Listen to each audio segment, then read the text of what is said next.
We moved into my grandmother's house after she passed.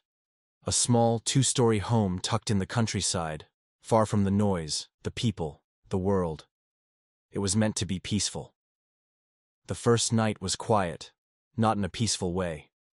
The quiet felt heavy, like the house was holding its breath. But we were exhausted from the funeral. We slept without noticing the details. By the second night we noticed. The walls whispered. Not loudly, not even in full words. Just murmurs. Soft and quick, like someone praying in a corner you couldn't quite see. I thought it was old pipes, or maybe air through cracks, but it was always the same pitch, always the same rhythm, like a chant stuck on repeat. And it only happened when no one was speaking. If you talked while it happened, it would stop. But the moment you went quiet, it picked up where it left off. A week in, we started losing things. Not objects. Memories.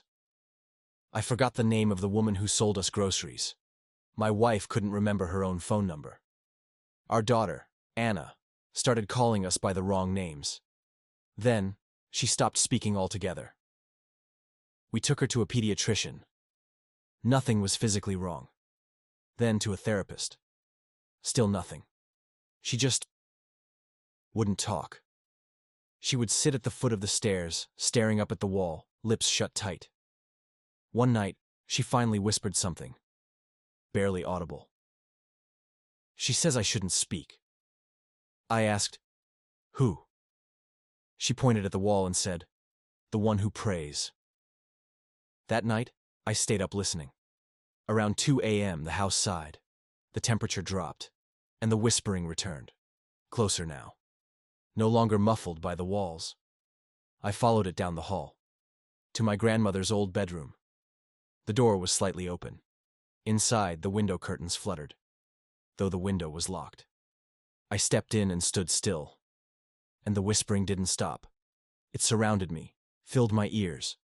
Not angry, not fast. Just relentless. Like someone desperate for me to understand something. I looked under the bed. There was nothing. But the whispering was louder down there. I checked the closet. Empty. Finally, I lifted the floor rug. Underneath, a rotting piece of wood had been crudely carved with dozens of names, some scratched out, some deeply engraved. At the center, one word repeated again and again. Bound. I called a spiritual healer the next morning. She didn't step inside. She stood at the threshold, eyes wide, and said, "Someone in this house made a deal. A binding. Black magic. They've silenced something. Or someone." I told her about the whispering. She nodded. "They didn't just trap a spirit here," she said. "They trapped it by feeding it names, real names. It's not whispering nonsense. It's remembering what it was told to forget." We tried cleansing the house, burned sage, salt across the thresholds, prayers. But the whispering came back stronger, faster, urgent. We started waking up with ash in our mouths. Anna began drawing symbols on the walls while sleepwalking. Symbols we'd never seen before, matching the carvings beneath the rug. Then one morning we woke up and found that all the mirrors in the house had fogged over. No reason. They wouldn't clear, even when wiped. And on every one of them, a single word had been written in the condensation. Listen. I went back to the floorboard that night and tore it open. Beneath the wood, wrapped in a silk cloth, was a glass jar, sealed with wax, bound in red thread. Inside, a piece of paper. It was my daughter's full name, and next to it, my wife's. I called the healer back in a panic. She told me what it meant. The spirit is being fed names to silence, to control. But the spell is old. It's wearing thin. That's why you can hear it. "And if I destroy the jar?" I asked. There was a long pause. She said, "You might break the spell, but names that have already been fed are hard to take back. The spirit won't let go of what it owns." I broke the jar, shattered it with a hammer in the yard.